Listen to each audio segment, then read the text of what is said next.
자, 안녕하세요. 강평 시험 해설 강의를 시작하는데 이 해설 강의는 올해 시험을 보신 분들한테는 보다는 이제 향후 시험을 보실 분들, 그러니까 여러분들하고는 큰 상관이 없을 수업이 될 수 있겠죠. 향후 시험을 보실 분들이 기출이 이렇게 나왔고 이렇게 풀어야 되는구나라는 것을 공부하기 위해서 듣는 경우가 많을 거예요. 그러니까 일단은 풀이를 쭉 하게 될 것 같고요.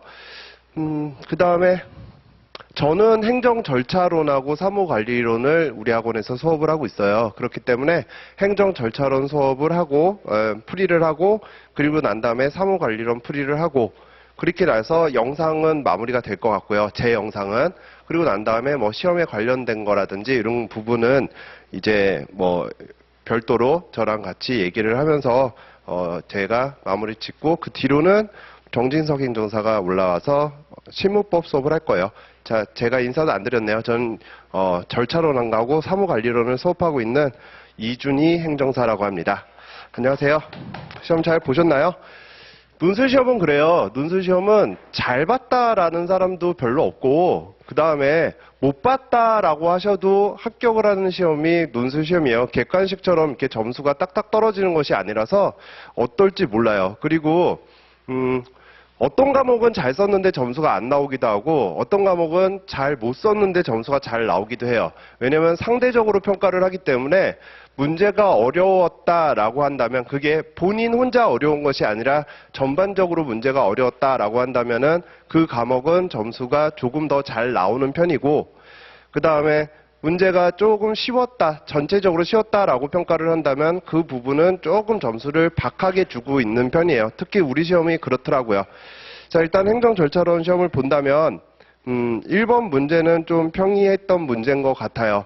자, 문제는 여러분들이 해설 강의를 들으러 오셨다면 올해 시험을 보고 오신 분들이 많을 거니까 문제가 뭔지는 아실 거예요. 그래서 문제를 제가 읽지는 않을 텐데 문제가 처음부터 끝까지 쭉쭉 나와가지고선 다 뭐라고 써져 있냐면 청문을 했네 안 했네 청문 이렇게 써져 있죠 지금. 그러면 논점은 청문일 거예요. 그죠? 그 다음에 항상 사례형은 맨 마지막 줄을 읽으셔야 돼요. 맨 마지막 줄이 위법 여부, 그래서 처분을 내렸는데 처분의 위법 여부를 검토하시오, 설명하시오 이렇게 돼 있죠. 그러면 처분의 위법성이 되겠죠. 위법성 여부. 자, 그냥 청문을 주어지고 청문 절차에 하자가 있느냐 없느냐를 물었다면 청문 절차를 쭉 쓰는 것이 문제가 될 테고 지금 그건 아니고 청문이 주어지고 처분의 위법성 여부를 쓰라는 문제였으니까 당연히 위법 여부를 내기 위한 어떤 결론이 나와야 될 거예요. 그러면은 자, 처분이 위법하려면 뭔가 이 처분에 하자가 존재해야 되죠. 하자가 존재해야 되는데 그 하자가 절차론이잖아요. 그죠? 그러니까 절차상의 하자겠죠. 그러면은 어떤 하자가 있는지를 본다면 그 문제의 바로 윗줄인가요? 제가 갖고 있는 프린트하고 여러분들이 프린트가 틀려서 바로 윗줄 좀 될 거예요. 청문을 생략했다라고 나오죠. 그러면 청문을 생략했다. 생략한 것이 절차의 하자에 해당되는지를 우리가 살펴봐야겠네요. 그러면 청문을 생략하기 위해서는 일단 청문 자체가 실시 사유에 해당돼야지 청문을 생략한 것이 하자가 되는 거겠죠. 안 해도 되는 청문이면은 안 했어도 절차적 하자는 아닐 거예요. 그죠? 그러니까 우리가 실시 사유를 살펴볼 테고요. 그 다음에 실시 사유에 해당되는데 청문은 또 배제 사유가 있거든요. 안 해도 되는 경우, 여기에 해당되지만 안 해도 되는 경우에 해당된다면 또 생략해서도 절차 하자가 아니겠죠. 그러니까 실시 사유를 보고 그리고 난 다음에 뭐를 봐야 될까요? 안 해도 되는 생략 사유, 배제 사유 뭐 이렇게 해서 우리가 배제 사유를 또 써봐야겠죠. 그러면은 실시 사유에 해당되고 배제 사유에 해당되지 않는데 생략을 했어? 그렇다면 절차 하자가 되겠죠, 지금. 그러니까 우리가 검토를 해봐야 된다는 얘기예요. 근데 제가 이 문제를 1번 문제를 봤을 때 1번 문제 같은 경우는 워낙 중요한 판례에서 나온 거라서 아마 어느 책이나 다 있었을 테고 뭐 모의고사나 이런 데서 각종 학원에서 다 다뤘을 거예요. 그러니까 문제 자체가 잘못됐다, 문제 자체가 어려웠다 그게 아니라 문제를 내는 데 있어서 조금 좀 이상해요. 제가 볼 때는. 저도 많이 낸 문제지만 자, 실시 사유는 일단 법령에서 규정을 해야 되고, 그 다음에 행정청이 필요하다고 인정을 해야 되고, 그 다음에 당사자가 뭐 3가지 사유에 한해서 신청했을 때 가능하겠죠. 자, 이거는 당사자가 신청한 경우도 아니고 행정청이 필요하다고 생각한 건 아닐 거예요. 행정청이 필요하다고 생각을 해서 했다면은 안 했어도 상관이 없는 거잖아요. 임의적 절차니까. 그죠? 그러면 절차자가 되려면은 반드시 했어야 된다는 얘기인데, 그럼 법령에 존재를 해야 돼요. 자, 식품위생법 70 몇 조라고 돼 있나요? 75조요? 저도 영업정지를 참 많이 하지만은 75조. 이게 81조인가? 80조인가? 식품위생법 80조인가 81조에 아마 청문이 규정되어 있을 거예요. 영업허가. 근데 그거를 외우라고요? 그거를 외울 수는 없는 거잖아요. 그러면 참고 조문이 있다던가 아니면 각주로 식품위생법상에는 영업허가 취소를 내릴 때에는 청문을 거쳐야 된다라는 규정이 있다라고 써져 있어야 되지 않았을까 싶어요. 그런 게 없으면서 절차의 하자를 논한다라는 거는 조금 문제 자체가 조금 저는 아쉽기는 해요. 그래도 상식적으로 우리가 40점짜리를 메꿔야 되기 때문에 당연히 법령상에 존재하는 사유였겠구나라는 거를 예측해서 써야 된다라는 말이 좀 웃기긴 한데 예측해서 쓰셨어야겠죠. 그래서 논점 정리해서 첫 번째 줄에 저는 식품위생법의 영업허가 취소 처분은 법률에서 식품위생법이라는 법률에서 청문을 규정하고 있죠. 그죠? 자, 그 말을 썼다는 얘기는 뭐예요? 그러면은 이 사안에서 청문은 의무적으로 했어야 된다라는 얘기죠. 그래서 의무 사유가 돼요. 의무인데 그러면은 안 했어? 그럼 배제 사유를 살펴봐야겠죠. 그래서 2번 대상에 양가로 1번의 실시 사유, 양가로 2번의 면제 사유에서 제가 긴제, 성포 막 이렇게 저는 수업할 때 도문자를 따서 외웠던 게 그런 건데 긴제, 성포에 해당되는 거죠. 자, 배제 사유는 그러면 일단 또 써본다면 우리가 긴급한 경우예요. 그 다음에 어떤 자격이 재판 등의 객관적인 사유로 상실된 건 아니죠. 그 다음에 성질상 현저히 곤란한 경우고 당사자가 포기한 경우인데, 자, 당사자가 포기한 경우도 사안에는 없어요. 긴급성이 뭔가 인정되기도 힘들죠. 재판상도 좀 힘들 거예요. 그러면은 생략에다가 덧붙일 수 있는 거, 그래도 우리가 배제 사유에서 한번 뭉개가지고서 생각해 볼 수 있는 것들은 바로 성질상 현저히 곤란했겠느냐라는 얘기겠죠. 사안은 뭐라고 돼 있어요? 통지서가 반송되어 왔다. 그 다음에 그 사람이 출석하지 않았다. 이렇게 돼 있죠. 자, 반송되어 왔다라는 측면은 판례가 이렇게 얘기를 했어요. 처분의 성질상 곤란하다는 얘기는 그 처분, 당의 처분의 성질로 비교를 해야 되지 향후 있는 어떤 절차상에서 반송되었다, 통지가 되지 않았다 이런 걸로 판단할 것은 아니다 라고 얘기했기 때문에 제가 강조하는 건 뭐죠? 이 판례가 나온다면 항상 들어가야 되는 말은 당의 처분상으로 처분의 성질로 판단을 해야 된다. 근데 반송된 거는 그 처분의 성질하고는 관련이 없기 때문에 여기에 해당되지 않는다라는 것을 우리가 써주자고 했죠. 그래서 3번 사안의 적용을 본다면 사안의 적용 첫 번째 줄 행정과정에서 국민의 참여와 공정성, 투명성, 신뢰성을 확보하고 권익을 보호함을 목적으로 하는 행정절차법 1조 목적이에요. 그래서 판례가 다 뭔가 절차 하자 여부를 논할 때는 이렇게 시작을 한다고 했어요. 행정절차법 1조를 쓰고 참여와 공정성, 투명성, 신뢰성을 확보하고 그 다음에 권익을 보호함을 목적으로 하는 청문 절차 또는 사전 통지 절차 또는 이후부기 절차의 취지에 비추어 볼 때 특별한 예외 사유가 없다면은 그렇다면 실시하지 않은 것은 절차적 하자이다라고 이렇게 항상 판례가 들어가기 때문에 이렇게 쓰면 조금 예뻐 보이죠. 그래서 제가 예뻐 보이려고 쓴 거죠. 그 다음에 을이 청문기일에 출석하지 못했다는 이유로 생략했는데 그러면 면제사유에 해당되는지가 문제되겠죠. 그래서 밑에 보니까 우리가 현저히 곤란한 경우는 당의 처분의 성질에 비추어 판단해야 된다. 근데 반송 여부나 아니면 통지 방법 같은 것은 그 처분의 성질하고는 관련이 없기 때문에 우리가 생략 사유에 해당되지 않는다. 그 다음에 정당한 사유로 청문을 불출석한 경우에 해당되죠. 통지를 받지 못했기 때문에. 자, 근데 여기서도 조금 저는 아쉬운 게 문제 표현이 그래요. 우리가 출석하지 않았기 때문에 정당한 사유 없이 사유 없이 출석하지 않은 경우 법조문은 뭐라고 돼 있어요?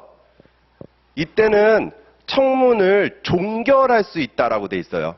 종결할 수 있다라는 거는 청문을 열고 개시를 하고 당사자가 안 왔네. 그러니까 이 청문은 끝낼게요.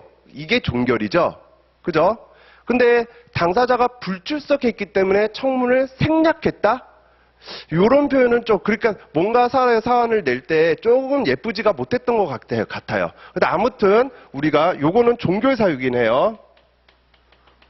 종결 사유인데 정당한 사유가 없이 출석하지 않았다면 종결할 수 있어요. 근데 여기 같은 경우는 통지서를 받지 못했기 때문에 사유가 있는 거고 그래서 출석하지 않았으니까 아무튼 우리가 정당한 이유가 있고 정당한 이유를 가지고 불출석한 거기 때문에 절차적 하자가 있게 되는 거죠.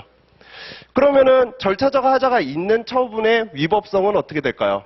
절차만으로 우리가 그 처분의 효력을 평가하게 돼요. 항상 법은 그래요. 법은 그게 위법하다, 그게 위법하지 않다라고 하는 거는 말 자체가 뭐예요? 법을 위반했느냐라는 얘기잖아요. 그죠? 그래서 그 처분을 취소할 수 있겠느냐라는 얘기인데 그러면 효력이 나와 있어야 돼요. 근데 행정절차법에서는 절차만 자꾸 잔뜩 나열해놨지 그 절차를 위반했을 때 그 처분은 어떻게 효력을 부여할 것이다 라는 명문의 조항이 없어요. 그렇기 때문에 이제 학설의 대립이 시작이 되는 거죠. 그래서 자, 취소 처분의 위법 여부 해서 절차 하자에 독자적 위법성이 있느냐를 밝혀주시고요. 독자적 위법성이 있다는 게 당연히 판례도 그다음에 헌법재판소에서도 우리가 독자적 위법성을 있다고 평가를 하고 있죠. 그럼 독자적 위법성이 있다라면은 그렇다면은 위법성의 정도는 취소 사유가 될 것이다 라고 덧붙여 준다면 되겠죠. 자, 사안 해결은 딱히 필요는 없어요. 그냥 제가 각각에 있는 거를 사안에 적용시켜주지 않았기 때문에 맨 마지막에 사안의 해결을 해줬고요. 사안의 해결은 한 줄만 쓰셨으면 될 거예요. 왜냐면 문제가 취소 처분의 위법성 여부를 설명하시오니까 우리가 사안의 해결은 그 취소 처분은 위법하다 이렇게 한 줄만 써주셨으면 해당되는 배점은 다 받으실 수 있겠죠.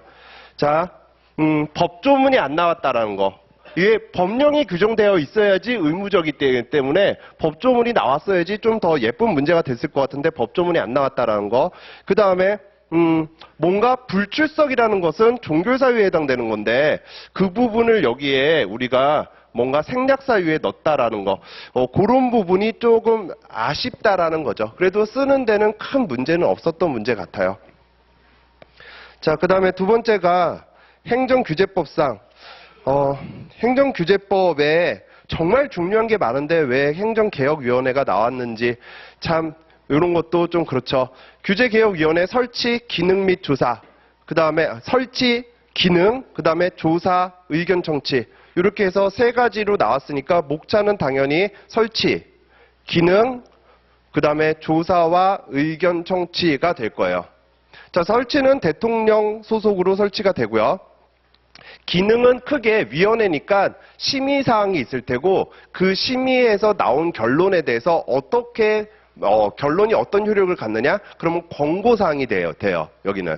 그래서 기능의 심의와 권고에 대해서 우리가 암기를 한 거를 써주시면 될 거고요. 그 다음에 조사 의견 청취라는 거는 심의하기 위해서는 조사를 해야겠죠. 조사 방법은 여러분들이 행정조사에서 나오는 것처럼 뭔가 자료 제출을 요구한다든지 와서 의견 진술을 하라고 한다든지 자 그런 것들이 조사 방법이 될 테고 의견 진술을 했다면 그거를 청취하겠죠. 그래서 의견 청취를 한다. 그런 단어들 특히 기능 부분의 심의와 권고 부분을 조금 외워서 쓰는 것이 중점이 되는 문제였을 것 같아요. 자 옆으로 가셔서 이제 다른 문제 3번을 갈게요. 문제 3번 같은 경우는 개인정보보호법이죠. 한 2년 연속으로 개인정보보호법이 안 나왔기 때문에 올해는 개인정보보호법이 무조건 나올 것이다 라고 예상은 됐고요. 예상은 됐고 그 다음에 그 중에 이제 정보 주체의 권리 중에 정보 주체의 권리라는 게 전반적으로 쓰는 문제가 한번 나온 적은 있었는데 그 안에 쪼개서 이제 중요한 거는 손해배상 책임이었기 때문에 그 안에 쪼개서 손해배상 책임을 물어봤어요. 기본적으로 개인정보의 개념을 쓰라고 했는데 개인정보의 개념은 세 가지가 가장 키워드예요. 일단 살아있는 자. 그러니까 뭔가 사자, 죽은 사람의 정보는 개인정보로 포함시키고 있지 않아요. 개인정보보호법에서는. 그 다음에 그 살아있는 자, 그 사람을 구분할 수 있어야 돼요. 그러니까 식별이 가능한 정보여야 돼요. 제 몸무게가 100kg다. 그러면은 100kg가 꼭 저는 아니잖아요. 그죠? 그러니까 그런 거는 개인정보일 수 있겠지만은 그거만 단독으로 개인정보가 되지는 않겠죠. 100kg는 되게 많잖아요. 우리나라에 한 반 이상은 100kg가 되지 않을까요? 아닌가요? 자, 근데 100kg가 개인정보가 된다면은 왜 될까요? 그거와 연관해서 그 사람을 특정할 수 있다면은 또 개인정보가 돼요. 그러니까 단독으로 식별이 가능한 거가 아니더라도 뭔가 관련성이 있어서 그래서 연계가 돼서 그 사람을 식별할 수 있다면은 그렇다면 개인정보가 되겠죠. 그래서 요 세 가지가 들어가 있으면 될 것 같고 개인정보의 개념 자체는 뭐 한 3점 정도 분량일 것 같아요. 그래서 1점, 1점, 1점. 자, 읽어본다면 살아있는 개인에 관한, 그죠? 그 다음에 개인을 알아볼 수 있는 정보, 그죠? 그 다음에 해당 정보로 개인을 알아볼 수 없더라도 다른 정보와 결합하여 알아볼 수 있다면 개인정보예요. 자, 이렇게 세 가지 정도가 들어가면 3점 정도의 분량이 될 것 같고 보통 개인정보의 개념에 대해서 문제 자체가 뭐라고 돼 있어요? 개인정보의 개념 및 손해배상 책임에 관해서 설명하시오 이렇게 돼 있으니까 개인정보의 개념을 다 쓰셨을 거예요. 뭐라고? 그냥 정확하게 썼느냐 정확하게 쓰지 않았느냐의 차이인데 어떻게 쓰셨어도 개인에 관한 정보이다 이렇게 쓰셨어도 1점 정도는 추가가 되는 거니까 여기서의 점수 차이는 별로 없을 것 같아요. 자, 손해배상은 크게 세 가지로 나뉜다고 많이 얘기를 했죠. 자, 일반적인 손해배상이 있고 그 다음에 중과실이 있을 때 그 손해액의 3배를 배상해주는 우리가 손해배상이 있고 그 다음에 손해배상이라는 건 원래 그래요.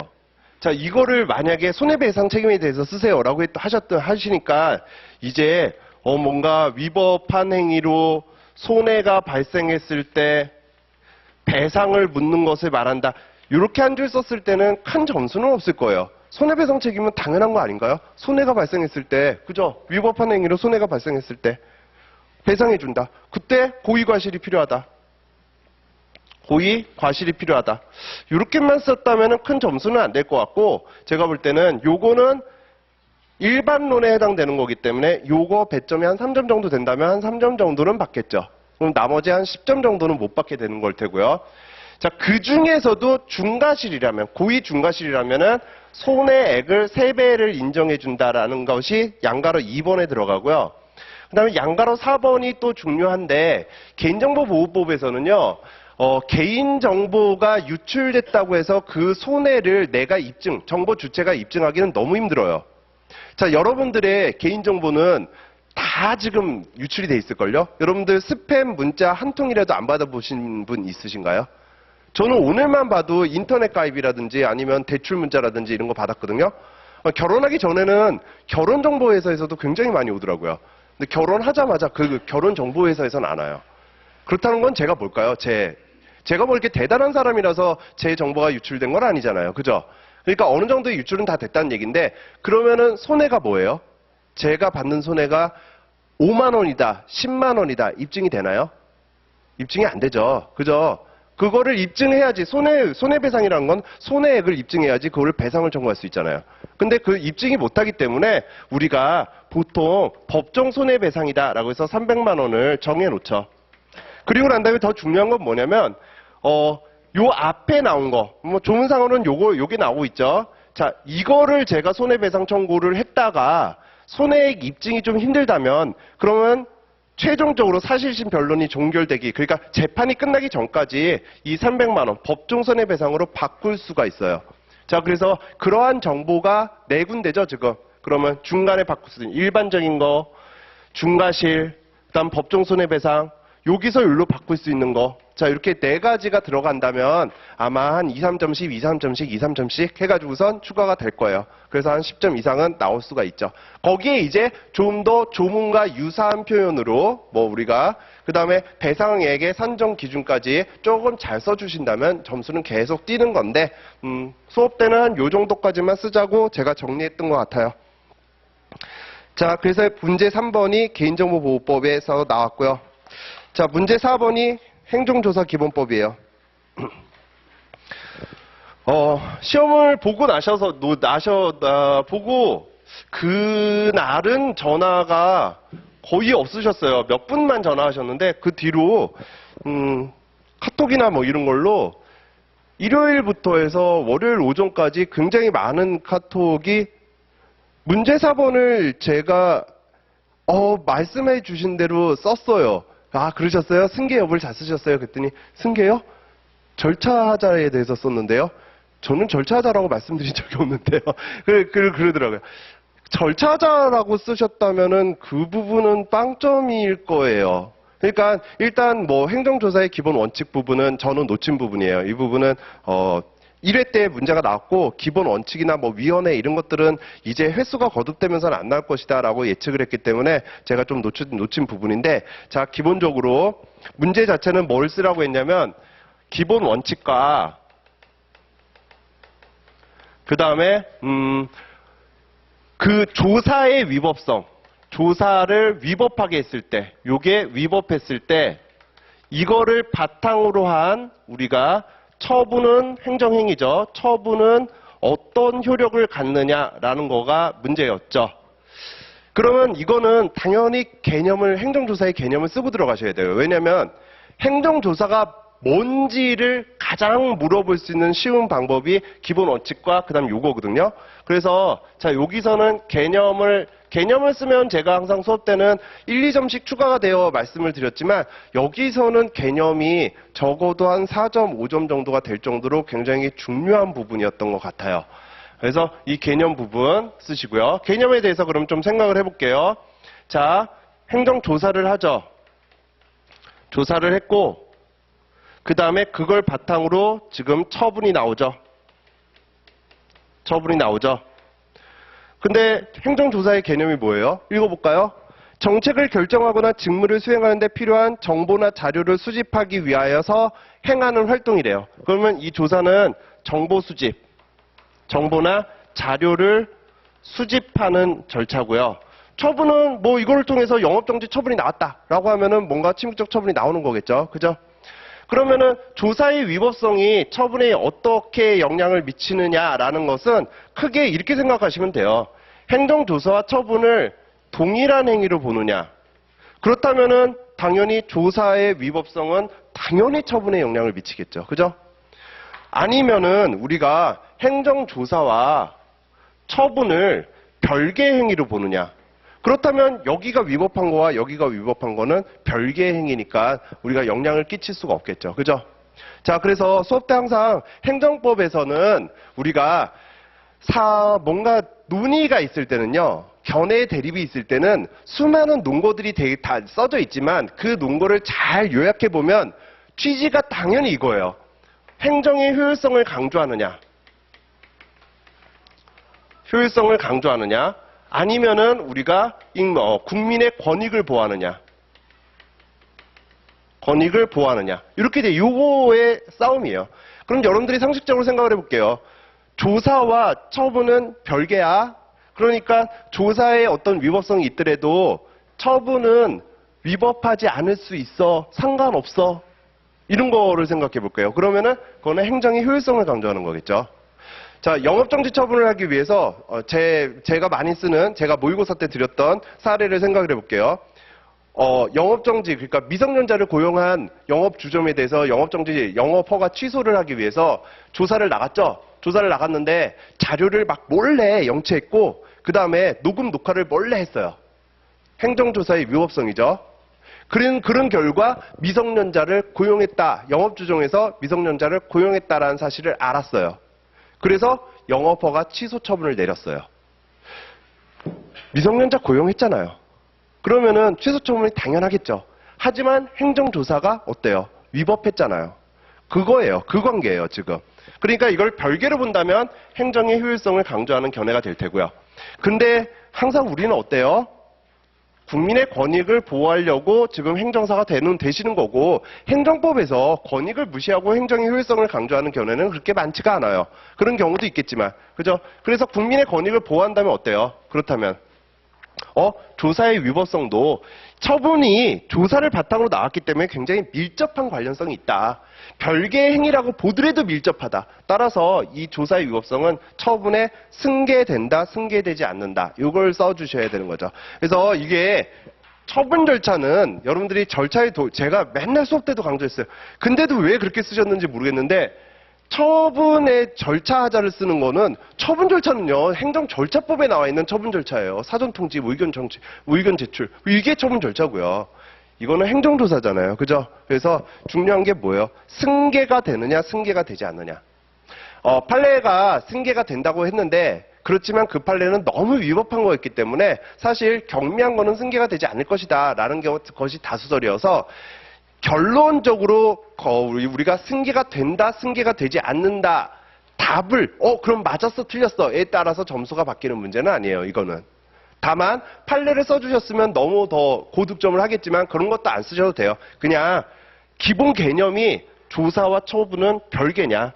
조사라는 거는 정보와 자료를 수집하는 활동이고 처분이라는 건 그걸 바탕으로 뭔가 처분이 나오는 거죠. 그래서 이거가 별개인데 승계가 될 수 있느냐, 승계가 되지 않느냐. 자, 그 부분을 써주시는 거예요.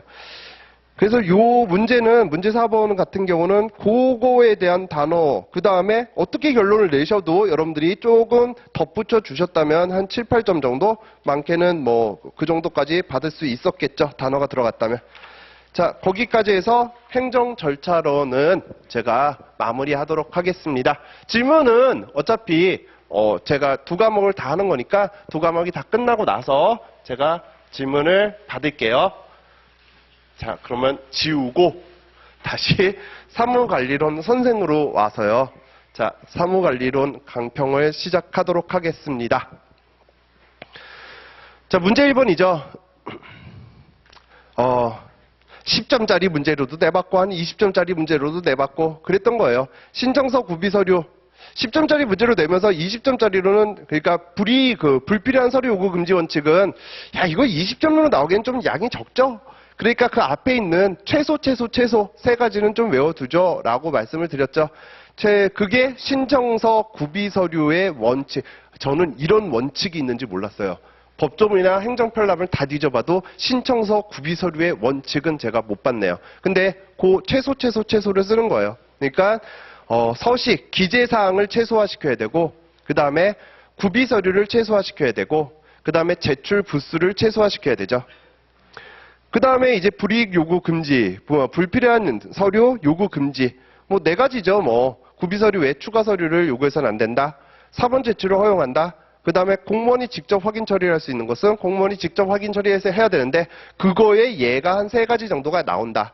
그 다음에 이미 제출한 서류는 다시 요구해서는 안 된다. 자, 불필요한 서류 요구 금지 사항은 사실 1번, 2번, 4번은 목차 위주로 약간의 설명만 들어갔어도 해당 배점은 다 받을 것 같고요. 공무원이 직접 확인 처리하는 거는 그 밑에 예를 써주셨어야지 그래도 조금 점수가 들어가겠죠. 그 다음에 안 쓰셔도 되는데 2번 같은 것이 같이 따라 나오는 거니까요. 자, 그러면은 불필요한 서류를 요구하지 않으려면 필요한 서류는 편람에 규정되어 있어야 되고 그 외 서류를 요구한다면 민원인은 이의 신청을 할 수가 있죠. 자, 시정 요구를 할 수가 있죠. 자, 그래서 그 부분을 좀 덧붙여 준다면 가점 정도 될 거예요. 왜냐면 문제 자체가 신청서 구비서류의 원칙과 불필요한 서류 요구 금지 사항을 기술하세요 하니까 문제 자체에서 안 쓰셔도 되는데 강사 답안이라서 2번까지 제가 덧붙여 넣었죠. 자, 물음 2번. 제가 뭐 수업할 필요도 없이 그냥 지체 없이 1338 지체 없이 이렇게 외웠던 거죠. 지체 없이 1338 지체 없이. 자, 그렇게 해서 우리가 다뤄주면 됐었을 거예요. 자, 그 다음에 문제 2번이요. 저 문제 2번 보고 깜짝 놀랐어요. 야, 이게 전문 자격증을 지향하는 행정안전부에서 산업인력공단이 위탁해서 시험을 실시하고 있는데 산업인력공단에서 이런 문제를 낼 거라고는 정말 생각을 못했어요. 일단 전자이미지관리는 그래도 마지막 날 관인의 종류라면서 전자이미지관리는 개념 정도는 써주시면 돼요 라고 말씀드려가지고서 이거는 쓰실 수 있었을 것 같은데 자, 근데 이것도 그래요. 그 관인의 인형을 전자 이미지 파일로 만들어서 사용하는 것을 전자 이미지 관리라고 해요. 행정정보 시스템은 행정정보를 담아놓은 시스템이에요. 그 이상 뭐 썼으면 이게 하나당 4개 쓰라고 했으니까 딱 개념만 쓰면 되거든요. 그럼 하나당 5점씩이겠죠. 그죠? 행정정보를 이용한 시스템이다. 행정정보를 통합하여 사용하는 시스템이다. 뭐 어떻게 쓰셨어도 이 점은 나왔겠죠. 문서를 문서를 주관하는 부서예요. 여러분들 되게 많이 배우셨겠지만은 문서과는 처리과를 지원하죠. 처리과가 문서 처리하는 과정을 지원해요. 자, 뭐 그런 것들 들어갔으면 3, 4점은 나왔을 거예요. 서명은 더 웃기죠. 서명은 자신의 이름을 자필로 쓰는 것을 서명이라고 해요. 자, 이거는 법조문에 있어요. 그러니까 법조문에 있기 때문에 문제를 낸 것 같고 불이타라고 얘기하면 제가 대비를 못 해드린 거를 죄송하다고 말씀드려야지 이런 것을 불이타라고 해서 비판할 수 있는 건 아니죠, 제가. 그런데 어떻게든 답안지를 비워놓지는 않으셨겠죠. 그렇다면은 적어도 2, 3점, 2, 3점, 2, 3점씩은 나올 문제였어요. 근데 시험 때 이런 문제가 나오면 당황하기 때문에 뒤에 문제도 안 써지고 앞에 문제도 안 써지고 그 다음에 실무법도 막 안 써지고 막 이렇게 되죠. 그래서 제가 뭐 할 말이 뭐라고 해도 저는 할 말이 없는 것 같아요, 지금. 자, 그 다음 문제 3번이요. 답안을 내면서 연호를 집어넣을까 말까, 연호를 집어넣을까 말까 되게 많이 했어요. 여기 분명히, 근데 안 넣었어요, 제가. 왜냐면 제가 나눠드린 프린트에 없었기 때문에 안 넣었거든요. 일단 문서 작성 시 글자, 숫자, 연호, 날짜, 시간을 각각 써주는 게 정답이겠죠. 연호는 행정편람과 그 다음에, 협업 촉진에 관한 규정이 없어요. 연호는 연호에 관한 법률에 서기 단기를 다 같이 써도 되는데 공문서의 경우는 서기를 쓴다. 그것이 정답이에요. 그러니까 그걸 써주셨으면 되는데 그거 연호에 관한 법률은 우리 시험 범위도 아니고 연호에 관한 법률을 그래서 있다라는 정도만 알았지 나왔기 때문에 한번 제가 연호에 관한 법률을 네이버에 쳐봤어요. 네이버에 안 나와서 법제처에서 쳐봤어요. 나오는데 조문이 몇 개 없어요. 그래서 여기 연호가 왜 들어갔을까 싶어요. 자, 근데 글자 같은 경우는 한글로 쓰죠. 그 다음에 어문 규범을 준수해야 되고 쉬운 용어를 사용해야지 전문 용어도 풀어 써야 된다. 뭐 이렇게 되고요. 우리가 이 한글로 쓰지만은 필요하다면 그 다음에 그거를 이해하기 쉽게 하기 위해서라면은 그렇다면은 뭐 가로 열고 외국어로 쓸 수 있겠죠. 그 다음에 날짜, 시간, 숫자는 아라비아 숫자를 쓰고 뭐 월, 연, 일이라든지 연, 월, 일이라든지 아니면 시, 분 뭐 이런 거를 빼고요. 날짜 같은 경우는 온점, 시간은 쌍점을 사용해서 써요. 제가 이거 수업할 때마다 웃거든요. 여러분들 같이 외워보고 자, 덮고 저 쳐다보세요. 그리고 난 다음에 외워보자 하면서 같이 외우다가 제가 웃어요. 그래서 사람들도 저를 너무 어이없이 쳐다보세요. 왜 이런 걸 하고 있으세요? 우리가 지금 논술 시험을 보는데. 그러면서 그럴 때마다 제가 이렇게 말씀을 드리죠. 행정사가 문서를 작성하는 일이 행정사잖아요. 그럼 문서 작성법에 대해서는 기본적으로 알고 있어야 되지 않을까요? 라고 해서 최종 정리에 넣긴 했는데 넣으면서도 제가 이런 문제는 절대 안 나온다고 생각했어요. 저는 안 찍었다는 거 아니에요. 제가 죄송하다는 얘기 아니에요. 최종 정리에도 넣었는데 저는 이런 문제는 안 나올 거라고 생각하지만 그냥 행정사기 때문에 알아야 된다고 생각해서 넣었는데 이런 문제가 나올 거라는 생각을 못했어요. 근데 문제 나왔죠. 이 방송 여러분들은 뭐 올해 합격하시니까 상관이 없겠지만 이 영상을 보시는 분들은 사무관리론을 앞으로 어떻게 수업을 해야 되고 어떻게 대비를 해야 될지 여러분들도 좀 곰곰이 생각해 보셔야 될 것 같은데 정말 빠짐없이 해야 될 것 같아요. 그 다음에 문제 3번의 그 밑에 보면요. 작성된 문서가 성립되고 효력을 발생하기 위한 요건. 자, 그럼 작성을 위해서 시켰으니까 문서가 성립되고 효력을 발생하기 위한 요건. 이거 도대체 무슨 뜻이에요? 좀 그렇죠. 저는 한참 생각을 했어요. 왜냐면 여러분들은 그냥 다 쓰면 되죠. 다 쓰면 되는데 저는 이게 정답이에요 라고 여러분들한테 말씀을 드려야 되기 때문에 한참 생각을 했거든요. 자, 작성된 문서는 뭐 위에서 작성법을 썼으니까 이거가 문제는 아닐 테고요. 그러면 이 성립, end가 여기서 끝나고 이게 1, 여기가 2. 이런 뜻인지 아니면 성립되고 효력을 발생하기 위한 요건인지. 그러니까 성립 요건과 효력 발생 요건인지. 이게 명확하지가 않죠. 그죠? 그래서 제가 뭔가 하자가 있는 건지, 그래서 저희 어머니가 국어 선생님이셔가지고요. 퇴직을 하셨지만 어머니한테 물어봤죠. 한 장 보더니 그래 둘 다 써야지 뭐 그렇게 하시더라고요. 그래서 둘 다 넣었어요.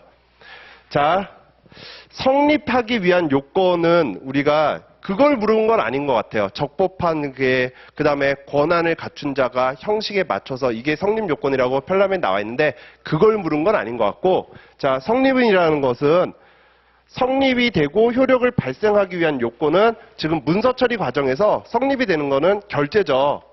문서가 생산되는 단계가 결제고, 결제는 서명이죠. 서명의 방식으로 결제함으로써 문서가 성립한다 이렇게 얘기하고요. 그 밑에 편람에 뭐라고 써져 있냐면, 그래서 결제는 우리가 문서가 성립하기 위한 최종적인 요건이고 절대적 요건이다 이렇게 써져 있어요. 그래서 저는 결제를 답으로 생각을 하고 그 다음에 문장을 만들었고요.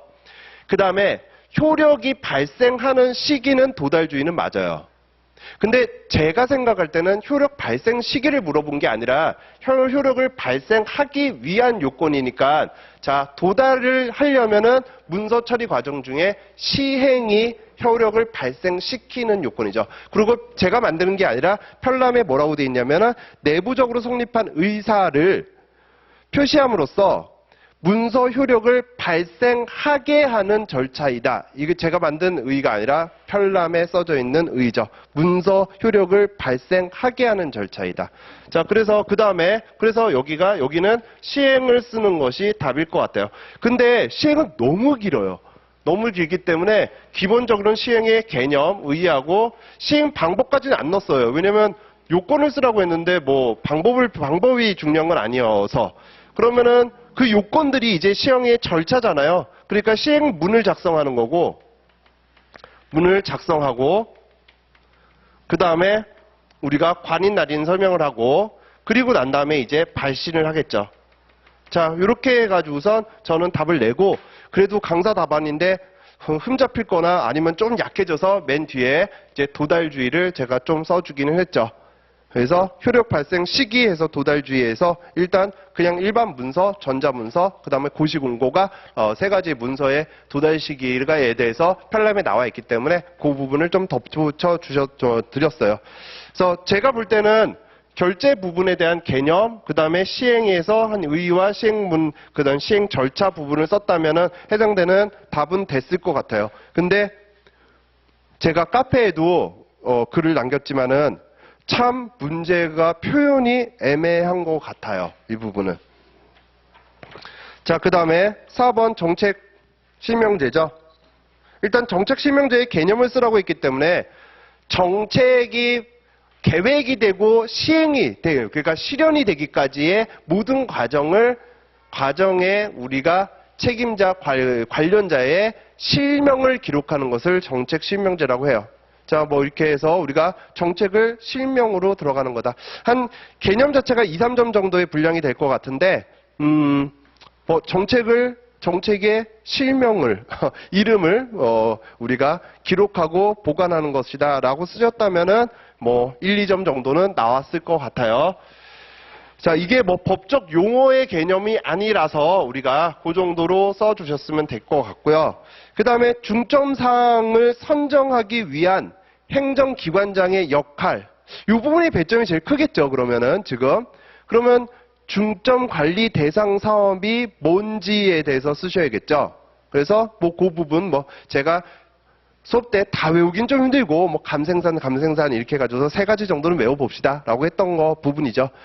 그 다음에 이렇게 해서 대상 사업이 선정되면 항상 이런 것들이 있어요.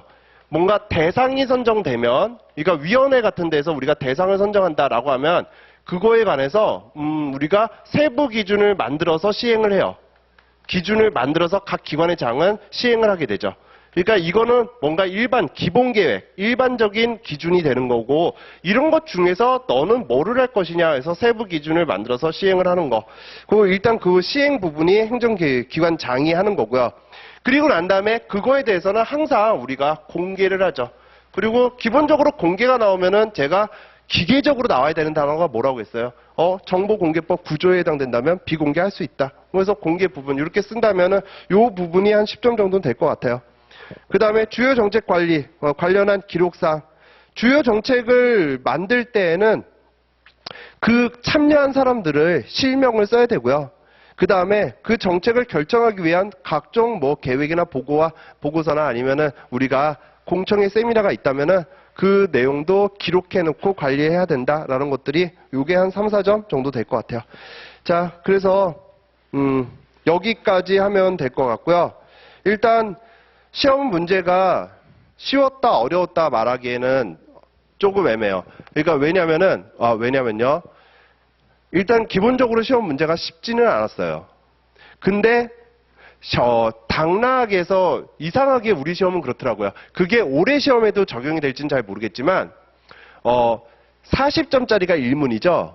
그러면 40점짜리가 1문인데 그게 1문에 20 40점짜리에 1문이 있다면 1-1에 20점, 1-2에 20점 이렇게 사무관리로는 나왔고 절차로는 그냥 40점 통으로 나왔죠. 그 다음에 이제 2문, 3문, 4문 여기도 20점, 여기도 20점, 여기도 20점 이렇게 돼요. 근데 역대로 가장 본다면은 어떤 규칙이 있냐면 이 40점짜리가 잘 썼을 때 꽈락이 나오지는 않고요. 그 다음에 요 세 개를 잘 썼지만은 요거를 못 썼을 때는 꽈락이 나오기는 해요. 그런 경우가 있어요. 물론 여러분들이 생각했을 때 40점짜리를 잘 썼다라고 생각해도 채점자가 봤을 때는 못 썼을 수도 있는 거니까 그거는 제가 정확하게 모르겠지만 40점을 어느 정도 잘 썼을 때는 그래서 항상 강조하는 게 똑같은 20점짜리 5개더라도 앞에 40점짜리가 훨씬 중요합니다. 이렇게 말씀은 드리죠. 그죠?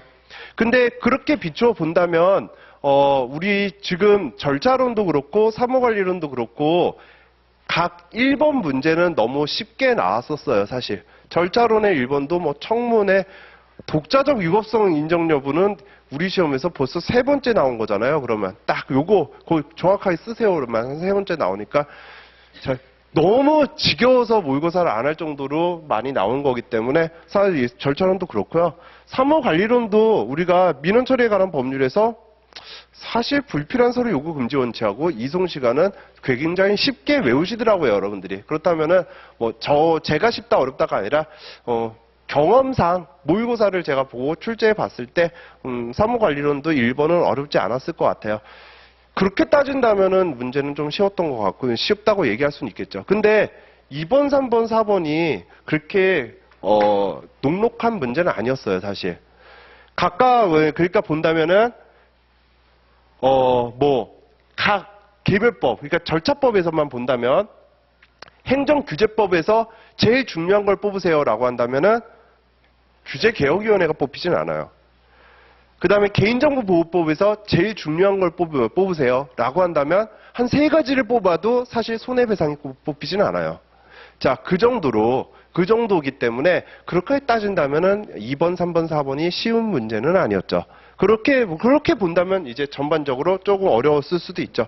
그래서 제가 이렇게 말씀드린 거는 문제가 어려우면 점수를 조금 잘 줄 것 같고 문제가 쉬우면은 점수를 좀 박하게 주는데 이 문제는 분명히 40점짜리 문제가 조금 쉬웠기 때문에 그 부분을 좀 박하게 준다면은 전반적으로 문제가 점수가 떨어질 수도 있고요. 근데 2번, 3번, 4번을 좀 많이 못 쓰셨기 때문에 못 쓰셨다라고 생각을 해서 점수를 조금 잘 준다면 그러면 40점짜리 문제가 뜨기 때문에 생각보다는 점수가 잘 나올 수도 있고 그거는 제가 선택할 수 있는 게 아니라서 뭐라고 말씀드리지 못할 것 같아요. 자, 저는 강평을 여기까지 하도록 하겠습니다. 수고하셨습니다.